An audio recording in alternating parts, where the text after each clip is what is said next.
Kan die sitplekke inneem? Julle sê goeienaand, dis heerlik om weer hier by julle te wees. Dis elke keer 'n hoogtepunt in die jaar om ook hier by u te kan kom bedien in hierdie tyd. Het julle mekaar al gegroet? Sê 'n bietjie vir die ou langs jou en agter jou en voor jou. Hallo, jy's welkom hierso. En ek is hier vir 'n ontmoeting, ek is hier vir 'n aanraking. Die aanraking, die salwing van die Heilige Gees. Prys die Here, dankie daar. Prys die Here. Die Here sê vanaand vir u. Sê die manne groet nog. Die Here sê, wees nie bevrees nie, ek is met jou. Hy sê nog 'n keer, wees nie bevrees nie, ek is met jou. En hy sê dit 'n derde keer, wees nie bevrees nie, want ek is met jou. Hierdie woorde sê hy vir Josua. Ons kry dit in Deuteronomium 31 vers 6 sê dit die eerste keer. Dan sê dit in Josua 1 vers 6 en 1 vers 9, wees nie bevrees nie, want ek is met jou. Nou die rede daarvoor is, die Here was met Israel, toe hulle uit die slawerny uit Egipte land uitgelei het. Hy was vir hulle, toe hulle deur die Rooi See gelei het, maar toe hulle deur die Jordaan moes trek met die vorige geslag, het er iets kort gekom, daar's reëse aan die ander kant. Daar's vrees aan die ander kant. Maar die Here sê vandag, ek was met julle, toe ek gebore is daar in Bethlehem. Ek is vir julle Vrydag toe ek gekruisig is. Hy sê, maar ek wil in julle wees deur my invullende Heilige Gees. En dis ongelukkig die probleem waar baie van ons Christene, ons stop daarby dat Jesus vir ons gesterf het. Want nou gaan ek die ewige lewe hê. En dan mis ons die plan wat God het, want hy sê hy wil in jou wees. Hy wil vir jou 'n geseënde lewe gee. En daar is so baie aanvalle, ons het daar agter gepraat, daar is soveel aanvalle, veral nou, want die ou vyand raak benoud. Hy raak baie benoud, want hy sien wat is besig om te gebeur. Wie is die vyand? Jy gaan seker vir my sê die duiwel. Nee, jou vlees en die wêreld. Die vyand, die ou duiwel gebruik ons swakheid. As ons vlees swak is, dan gebruik hy ons vlees om ons tot 'n val te bring. En wanneer ons die Gees van die Here in ons het, dan gebruik hy die wêreld om jou seer te maak. En ja, as jy deur die Jordaan moet trek, gaan daar reëse wees. Daar gaan probleme wees. Dinge gaan nie wonderlik gaan altyd nie. Maar die Here sê, wees nie bevrees nie, ek is met jou. En al wat jy nodig het is die salwing van die Heilige Gees. Ek self boer so 'n bietjie met skape, dorperskape, en hulle is nogal geneig om draadkruipers te wees. En nou 'n skaap, as jy nou sy kop smeer met olie, dan hou dit nou die vlee en die goed weg. As jy ramme kop stamp, kry hy nie so seer nie, want die koppe gaan van mekaar af, en as hy gaan vassit iewers, dan kom hy uit. En die Here sê, hy sê hierso, deur Jesaja 10 vers 27, en in die dag, en nou wil ek sê, dis die dag wat jy daai salwing beleef, in die dag sal sy las afgly van jou skouer, en sy juk van jou nek, en die juk sal tot niet raak van wat? Van die vettigheid. Dit is die salwing wat oor ons kom. Prys die Here daarvoor. Die vettigheid. Geliefdes, ek vra baie keer vir mense, wanneer het jy daai ontmoeting gehad met Jesus? Wanneer het jy daai aanraking gehad? En dan kom die oomies en die tannies en dis amper asof hulle vir jou sê, jy's 'n ou seentjie, hoor die boeta.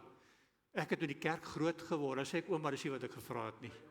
Ek het ook in die kerk groot geword. Ek wil weet wanneer jy daai salwing, wanneer jy daai ontmoeting gehad. Hoe kan jy iemand vertrou wat jy nie ken nie? Ons het gehoor dat ons nou vir die God die Vader, ons kan hom nou Vader noem. Hoekom kan ons hom Vader noem? Want ons vertrou hom. Hoe kan jy iemand Vader noem as jy nog nie ontmoeting, as jy hom nie ken nie? Jy kan nie iemand vertrou wat jy nie ken nie. Is dit nie so nie? Ons almal het paas gehad, of dalk het ons nog, en ons vertrou hulle, of dalk gaan jy vir my sê, nee, my pa se teleurstelling. Weet jy wat, jy kan nog steeds vertrou, dat hy dan 'n teleurstelling is, want jy ken hom, né? So of hy nou vir jou kan help, en of hy vir jou teleurstelling is, maar jy ken hom, want jy het 'n ontmoeting gehad met hom.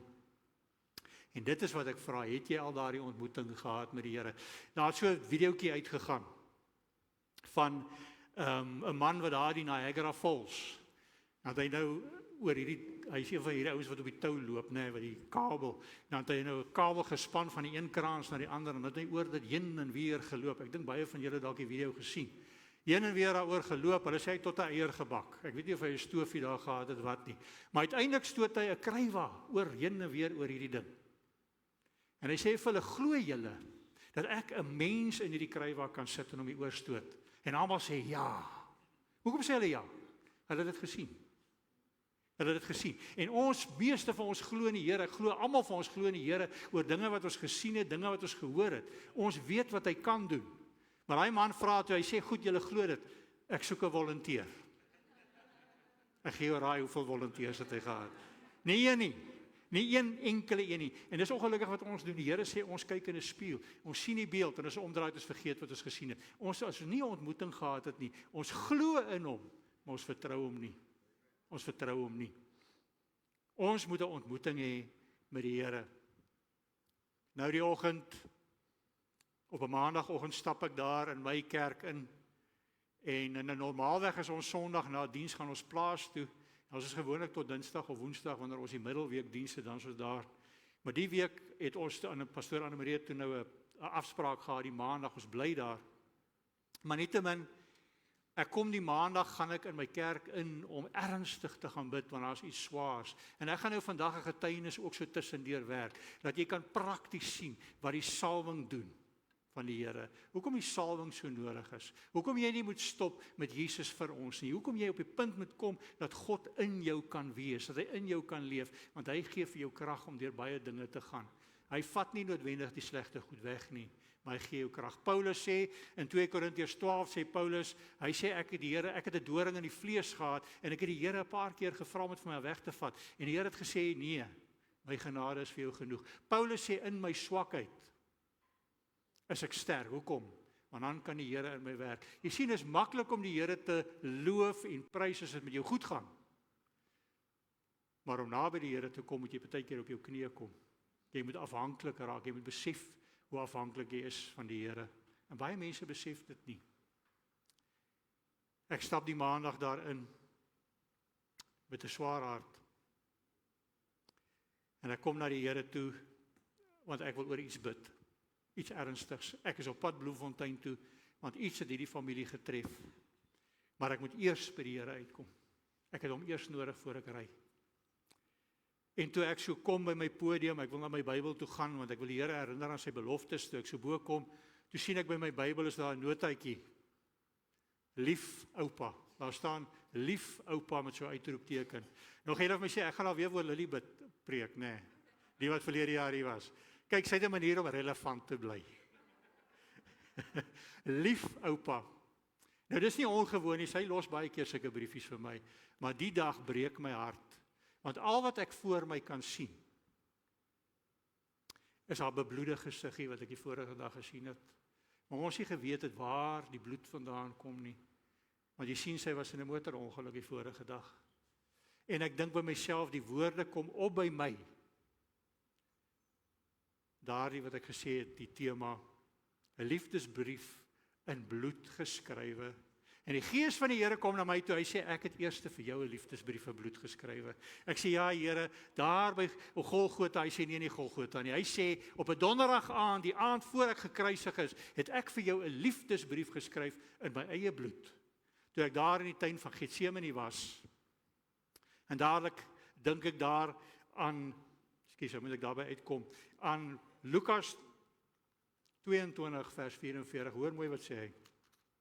Hy sê, en toe hy in 'n ware stryd kom, het hy met groter inspanning gebid, en sy sweet het geword soos bloeddruppels wat op die grond val. Dis waar dit begin het, die salwing. Die Here Jesus se salwing. Ek dank die Here elke dag vir die kruis van Jesus, want sodoende kon die Heilige Gees kom, dat daai salwing op ons kan kom. Dat ons nie net hoe vas te hou. Soveel mense hou net vas aan die tyd. Ag, ons hoor van wegraping, ons hoor van as ek sou sterf. Maar die Here wil hê hier, in hierdie lewe, moet jy waarlik leef. En om dit te kan doen, het jy die salwing nodig van die Heilige Gees. Daarsonder kan jy dit nie doen nie. Die Here het vir ons 'n liefdesbrief geskryf in sy eie bloed. En ek weet dis 'n liefdesbrief, want as jy die evangelies lees, dan sal jy nou sien daar, dat hy die disippels gevra om saam te bid, en te bid dat hulle nie in die versoeking kom nie, en elke keer slaap hulle. En ek dog vir myself, jong, ek weet daarom nou nie. As ek dan nou kom en ek sê vir die Here, laat hierdie beker by my verbygaan, maar nie my wil nie, U wil, en hulle wat ek so lief het slaap, hulle lyk asof hulle nie eers omgee nie, ek weet nie, ek sal die engele roep en sê, kom haal my. Hulle is dit nie werd nie, nee. Maar die Here Jesus het jou so lief, vir my so lief gehad, dat hy gebly het, dat hy gesê het, ek skryf hierdie brief. Julle sal nog lief word vir my, as julle besef hoe afhanklik julle is vir my. 'n liefdesbrief van bloed. Nou dat ek gou vir julle net so getuienis vertel, min of meer wat gebeur het, ek gaan dit so tussenin werk. Die rede daarvoor was gewees, ek het daai daai Sondagoggend, het ek juis gepreek, hoe die Here mense gebruik met gebreke. Partykeer word jy so gebore, ander keer is dit iets wat op jou pad kom. En soms bring die Here genesing soos die man wat blind gebore is. Ander kere kom die fisiese genesing nie, soos daardie man, wat ou Wiek, ek kan nooit sy van uitspreek, Wiek, maar in elk geval, hy het nie arms en bene nie, die Here het nooit vir hom arms en bene gegee nie. Maar die Here het hom aangeraak, die Heilige Gees het in hom gekom, en daarom het hy oorwin, en lewe hy lewe soos ek en jy. Hy het 'n vrou, pragtige kindertjies, en hy getuig reg oor die wêreld. Ek is seker, die Here het vir hom ook gesê, my genade is vir jou genoeg. En deur jou wonde het daar genesing, of deur Jesus se wonde het genesing gekom, maar deur jou swakheid is jy eintlik sterk, want nou kan die Gees van God deur jou werk. Ek het dit gepreek, maar weet jy wat, voor ek kom preek, ek het nog skaars gegroet, toe gaan die kamera af.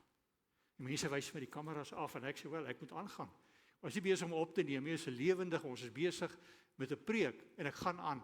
Min weet ek, dat die Here sê, nee, hierdie preek moet weer kom. You talk the talk, but can you walk the walk? Nee, en die Here gesê, eers moet jy in daai situasie, want jy praat van ander mense, maar gaan jy die toets kan deurstaan? Ons het dit gepreek, en agterna het ek 'n uitroep gemaak, en Lily en haar niggie, my ander klein dogter Helen het uitgekom, en die Here lei my, en ek sit my hande op Lily se maag, en ek, dis asof die Gees, ek weet nie wat aangaan nie, maar die Gees van die Here lei my, om vir haar te bid, en sê, wat ook al hier binne aangaan, Here genees dit. En die Gees van die Here is so op haar gewees, so ongelooflik kragtig, daardie kind, die trane loop eintlik. En na die diens drink ons koffie, en sy vra, oupa, ek wil 'n liedjie opsit. Sy is reg, sit 'n liedjie op, en sy sit 'n liedjie op, The Jesus Way, 'n gunsteling liedjie, want dit gaan oor vergifnis. Min het ek geweet, wat se absolute toets op ons en op ons familie sou kom, net 'n uur later. Prys die wonderlike bloed, Here Jesus Christus. Ek wil vir julle sê, jy moet die salwing koester. Jy moet nie laat dit verswak of vergeet nie, pastoor het gister gesê, daardie mantel, wat jy gaan wegbêre, nee, wat stof vergader. Ek wil vir julle sê, die bloed van die lam het die salwing moontlik gemaak. En die salwing volg op die bloed. Dit is hoekom daardie donderdag so belangrik is. Toe Jesus daar in die tuin Getsemane bloed gesweet het. Weet jy wat beteken Getsemane? Getsemane beteken die plek van die oliepars. Die Olyfberg, Jesus gaan na die plek van die oliepars. Hy gaan dat hy gepars kan word. Dat sy bloed en sweet uitkom, dat die olie uitkom, dat die salwing daar vir my en vir jou kan wees. Dit het daar begin, as gevolg van daai ongelooflike liefde, wat hy vir my en jou gekoester het. Ons gaan huis toe, ons gaan eet. En ons kry die oproep, Lily was so 1,5 kilometer uit die dorp uit op die grondpad, in 'n verskriklike ongeluk, sy in 'n maatjie. Die seun is net so 'n jaar ouer as sy, en ons jaag soontoe, en ons kom daar. Ek sien die kar wat gerol het, ek sien die seun is alright, hy het nie iets oorgekom nie. Maar sy sit daar in 'n ma se kar, en sy roep my, en sy sê, oupa, gaan ek doodgaan? En ek sê vir haar, nee. En ons bid net daar, bid ek, en ek kry vir Helen om langs haar in te klim, en haar vasthou. Helen het daar 2 ure gesit en vashou. Ek dink nou, ek skat nou maar die tyd, want ons gewag, want ons nooit geweet het, daar was nog 'n ongeluk in Ehrenburg op die ander grondpad uit dieselfde kar, ook 'n Paulootjie, wit Paulo, waar 'n vrou dood is, dieselfde hospitaal, lyk my daar 'n bietjie verwarring gekom. Ons wag vir meer as 2 ure vir daardie ambulans. En intussen weet ek nie, my kleinkind het 'n gebreekte rug nie. Sy sê net, sy kry nie asem en hier is verskriklike pyn. En ons weet nie van waar sy bloei nie, want dit is net bloed waar jy kyk. Maar hier is die kikker. Ek moet ophou om 'n oupa te wees. Ek moet die hoof van die familie wees. Ek moet priester, profeet en koning in die huis wees. Maar nie net dit nie. Daar's gemeentelede, die kind se ouers is in ons gemeente. Ek moet ook die pastoor wees. Waar kom daardie krag vandaan om daardie kind te vergewe, want ek kan sien hy te vinnig gery. Om haar ouers te vergewe wat toegelaat het dat hy saam met hom ry, om sy ouers te vergewe wat toegelaat het dat hierdie kinders wat so jonk is met die kar rondry. Maar die Here gee krag. Kyk wat gebeur met Jesus. Ek lees gou vir jou Lukas 22 vers 9 vanaf vers 39. En hy het vertrek en volgens gewoonte na die Olyfberg gegaan en ook sy disippels het hom gevolg. En toe hy op die plek kom, sê hy vir hulle: "Bid dat julle nie in die versoeking kom nie." En hy het hom van hulle afgesonder omtrent so ver as 'n mens met 'n klip kan gooi en neergekniel en gebid en gesê: "Vader, as U tog maar hierdie beker van my wil wegneem, laat nogtans nie my wil nie, maar U wil geskied."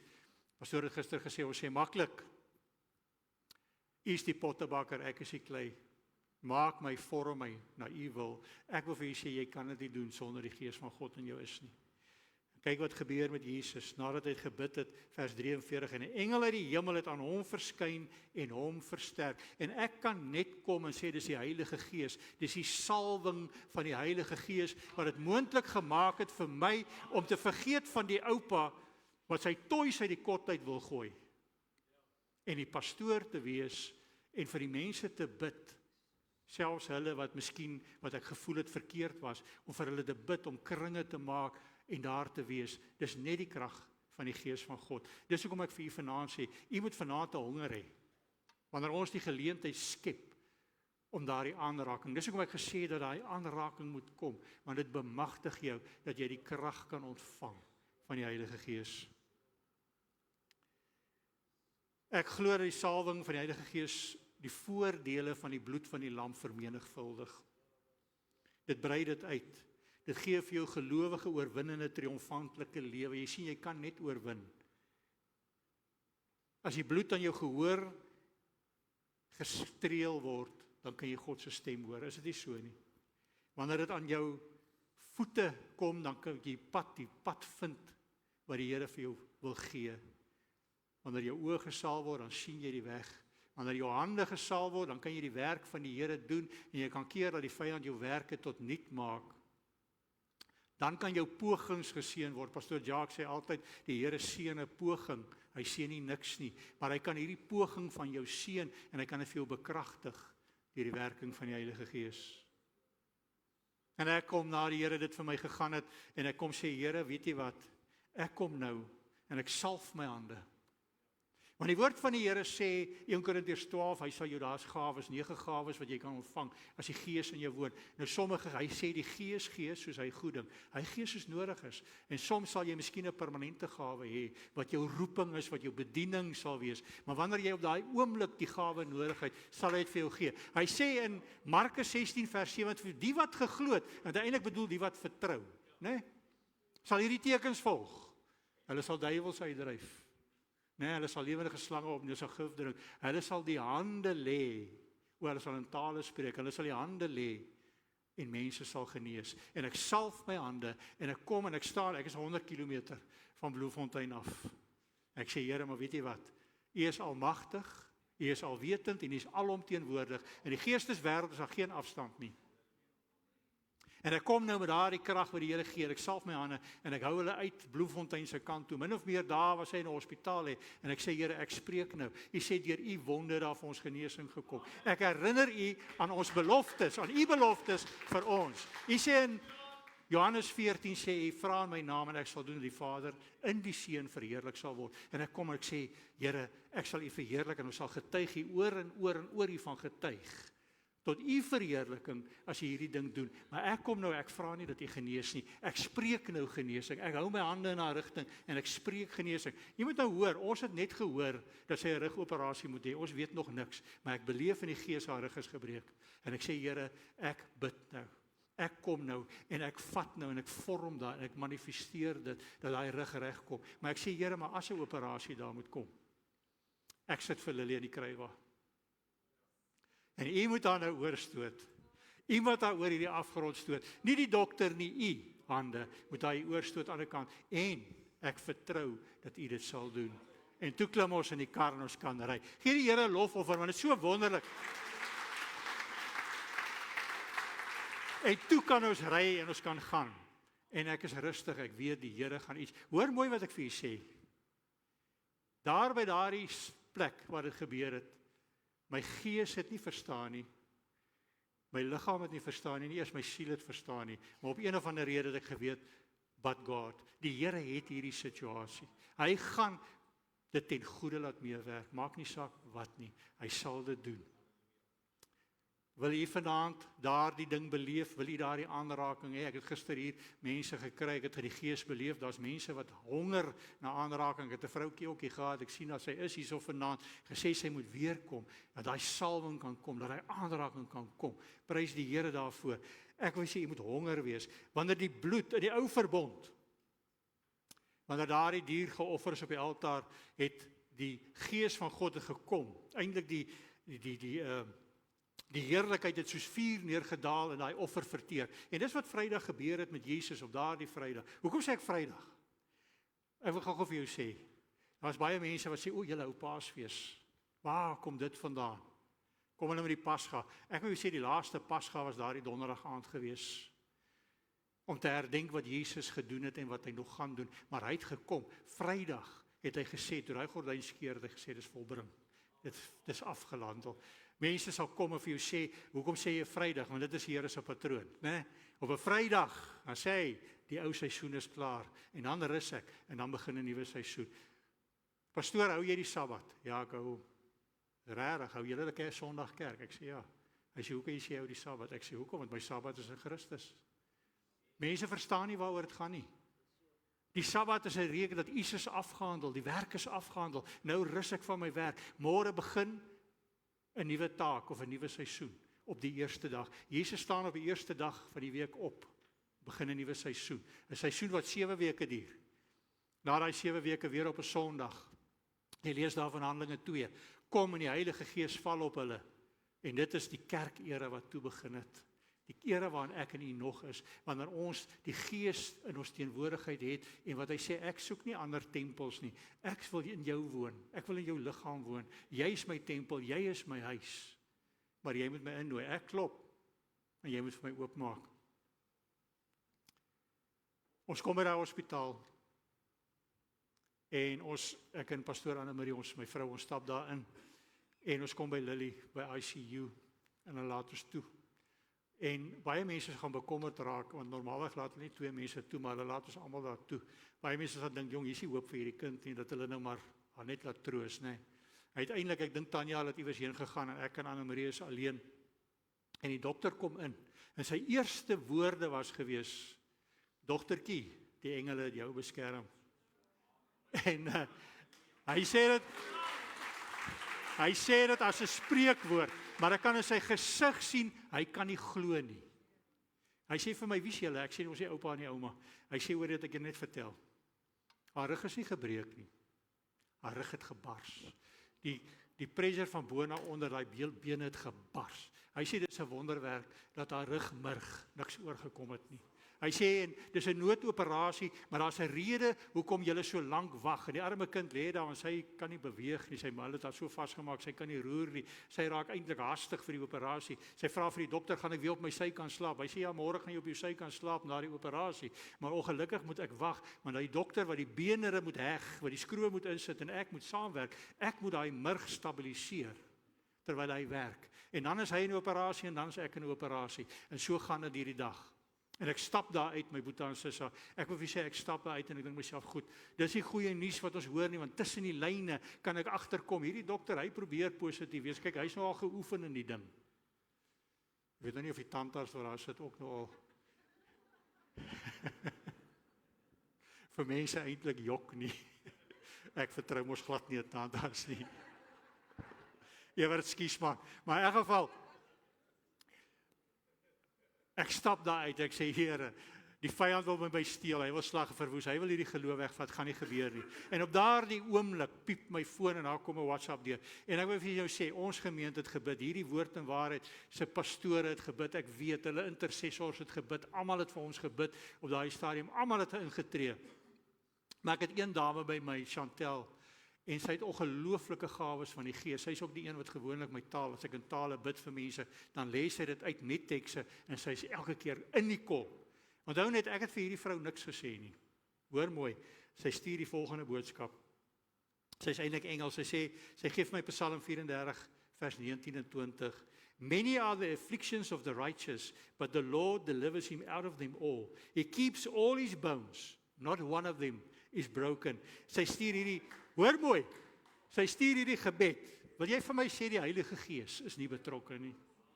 Sy stuur hierdie gebed, Father, you will not leave Lily alone, for you are near. She may have affliction, but you deliver her. You are so loving and faithful. So I look to you now, Father. Keep these bones. I ask for healing and give you every ounce of glory. In Jesus' name, amen. Ons gee die eer vir die Here. Die Afrikaans, Psalm 34 is natuurlik vers 20 en 21. Hoor mooi. Menigvuldig is die teëspoede van die regverdige. Die teëspoed tref nie net die bose nie. Menigvuldig is die teëspoede van die regverdige, maar hy die almal red die Here hom. Hy bewaar al sy bene, nie een daarvan word gebreek nie. Prys die Here daarvoor. Ek wil vir u sê, en dit het alles begin op 'n donderdag aand soos vanaand, toe die Here Jesus ingespan is en hy het gebid vir my en vir jou en hy het gesê, Here, as hierdie beker by my verby kan gaan, maar nie my wil nie, u wil. Hy het gebly vir my en vir jou. En al wat hy vra is dat ons hom net innooi in ons lewens in, dat hy hierdie dinge ook vir ons kan doen, dat hy ons ook kan aanraak. Prys die Here. En nou gaan ek verder, nou sê ek gou, ek hoor toe ek hierdie kry, toe kry ek sommer weer soveel baie hoop. En hier later in die middag, nou raak ons aan moedeloos, en Liddy sê, man, sy wil beweeg, want daar is 'n lewendige kind. Nou moet jy hoor, ek dink ek en Tanya, Annemarie roep my, sy sê, Lily wil haar oupa by haar hê, ek kom daar, en die dokter stap weer in. Hoor mooi. En hy sê, hoor hierso, ons wag net vir dokter Erasmus.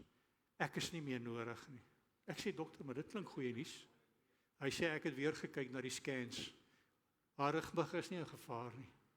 Hierdie ander dokter kan dit alleen doen. En ek weet, en ek prys die Here net daar, want ek weet daar.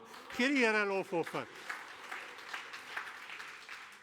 Ek besef op daardie oomblik, soos ons almal gebid het, en soos ons gemanifesteer het daardie heel gekom, en nie net in haar rug nie, op die scans ook, sodat die dokter dit kan sien. Dis nie wonderlik nie.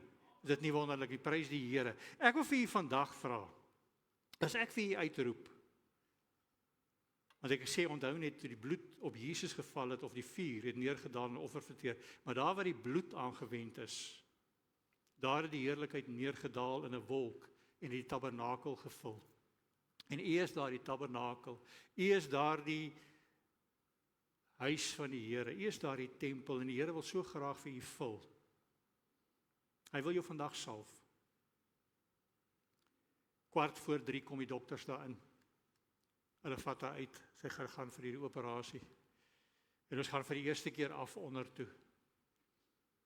En ons gaan nou ietsie gaan eet in die kafeteria, maar weet jy wat, ek het die audacity om te sê, nee, ek gaan net 'n koeldrankie drink, want weet jy wat, hulle gaan my nou bel en sê, hoorie so nie, ons moet maar weer toemaak.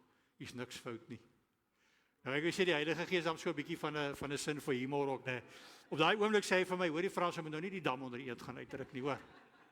Want jy het nie net gebid vir genesing nie, jy het ook gesê, ek moet die hande van die dokters hanteer, vertrou my daar, en ek vertrou hom, en ek bestel iets om te eet, en ons eet rustig, en so net na 5, kom sy daar uit, en is so 'n lang dokter, en hy kom, en hy kyk my so, hy sê, is hierdie pa, ek sê, nee, ek sê, oupa, hy sê, hoor hierso, dit het baie goed gegaan, 5 skroewe gevat, maar dit is asof hy nog iets wil sê, en hy los dit, en hy gaan aan, en Lily is daar uit, en sy het bygekom, die Dinsdag, dit vat gewoonlik 'n redelike rehabilitasie, die Dinsdagmiddag, begin hulle loop met haar, dat so 'n ding wat hulle hier so om haar lyf sit, wat sy mee loop, Woensdag begin hulle trappe klim met haar, Vrydag leer hulle om in 'n kar te klim, hulle stuur haar huis toe, en sy is nou by die huis besig om aan te sterk, sy is nou besig om gesond te word. Ek wil vir u sê, daar kom agterna woede, daar kom agterna, ek het 'n preek daarna gedoen, ek gesê, Here, maar was dit nodig? dat Lily gelap moet word. Kon sy nie maar heel daar uitgekom het nie. En die Here sê vir my, ek het presies wat hy sê vir Johannes, of vir Paulus, hy sê, my genade is vir jou genoeg. Deur daardie wonde bly julle naby mekaar, julle bly op julle knieë, julle weet hoe afhanklik julle is. En François, hierdie is net 'n seisoen. Hierdie is net 'n seisoen. Daar's 'n tyd waar daar geen pyn, geen hartseer, geen gebrokenheid sal wees nie. Waar almal gelyk gaan wees, waar ons almal by die Here sal wees. Maar intussen is ek hier en ek het hierdie wonderwerk gedoen vir julle. En die Here wil vir jou 'n wonderwerk doen. Die Here wil jou aanraak. Ek wil vir jou sê, geliefde, of jy nou al die aanraking vir Jesus gehad het of nie. Miskien het jy nou ook daai mantel al in die kas gesit. Miskien het hy ook nou al begin stof trek. Ek wil vir jou sê, as jy nog nooit die salwing gehad het, wil ek jou uitnooi. Ek wil vir jou sê wat vorentoe kom. Hier's pastore, maar voor jy kom wil ek jou 'n interessante ding vertel. Oor daardie donderdag aand. Nou ons lees hierso in Lukas 22 vers 7 en 8. Luister gou mooi. En die dag van die ongesuurde brood het gekom waarop die Pasga geslag moes word. Toe stuur hy Petrus en Johannes en sê, gaan berei die Pasga vir ons, dat ons dit kan eet. Nou hulle sou eers die Pasga eet. Ons weet daardie donderdag was die Pasga gewees. Nou as jy nou 'n bietjie gaan lees toe hierdie Pasga ingestel is, het die Here gesê, op die 14de dag van die maand Abib, wat ook die maand Nisan is, die eerste maand in die Jode, dan moet julle hierdie ete eet, né? Op die 14de dag. En ek het so 'n bietjie gaan kyk. En nou wil ek nie datums vasmaak nie, maar ek het so 'n bietjie iets gaan kyk wat baie interessant is. En dis hoekom ek sê vanaand is 'n besondere aand. Vanaand is daardie donderdag aand. En ek wil julle sê daar's 'n goeie kans dat vanaand tot op die uur 1993 jaar is nadat Jesus daar in daardie tuin van die oliepars gestaan het. Want hulle glo dat Jesus gekruisig is 33 na Christus. En ek het gaan kyk, hoor mooi. Wanneer was 14 Abib 33 na Christus? Dit was die 3de April. Die 3de April, en natuurlik begin hulle die son onder die vorige dag. So vanaand, die 2de April, vanaand is die 2de April, en die kans is baie goed dat Jesus Christus ook op die 2de April, 1993 jaar gelede, daar gestaan het. En dit het begin met die bloed van Christus. Hy wil jou salf vanaand, hy wil jou aanraak vanaand. Ek wil vir jou sê, of jy die salwing al beleef het of nie. God wil jou van kop tot tone bedek met die olie van sy gees. Hy wil jou gedagtes, jou sig, jou woorde, jou lewe. Hy wil nie net versoening van die bloed nie, maar hy wil jou ook versoen met die Heilige Gees. Dwars deur die skrif verteenwoordig die olie, die werking van die Heilige Gees. Hy wil jou toegewyd maak en hy wil jou bemagtig vir jou taak. Want ek sê weer vir jou, ons vra baie, loof jy die Here of dien jy die Here? Het jy geweet, dien is 'n werkwoord? Dien is 'n werkwoord. En ons moet die Here dien. En om te volle te kan dien, om ten volle bemagtig te kan word, het ons hierdie salwing nodig. Die invul van die Heilige Gees. Ek wil jou vra, kom vorentoe. Ek wil jou nou uitnooi, kom vorentoe. Kom laat die Here jou aanraak. Kom laat die Gees van die Here jou aanraak. Kom laat hierdie pragtige klomp mense jou salf, dat jy verbid. Jy hoef nie te kom met 'n lys nie. Jy hoef nie te kom met 'n inkopieslys nie. Hoor mooi, die Here weet wat jy nodig het. Miskien gaan ons jou net aanraak, miskien gaan ons jou net salf, maar die Gees van die Here wil jou aanraak vanaand. En miskien is daar iets, miskien is daar 'n pyn, miskien is daar 'n probleem. Miskien is daar 'n siekte. Miskien is daar finansiële probleme, miskien huweliksprobleme, depressie, wat dit ook al mag wees. Maar ek wil jou nooi kom vorentoe dat die Here jou aanraak vanaand. Dis 'n uitstekende geleentheid. Prys die Here.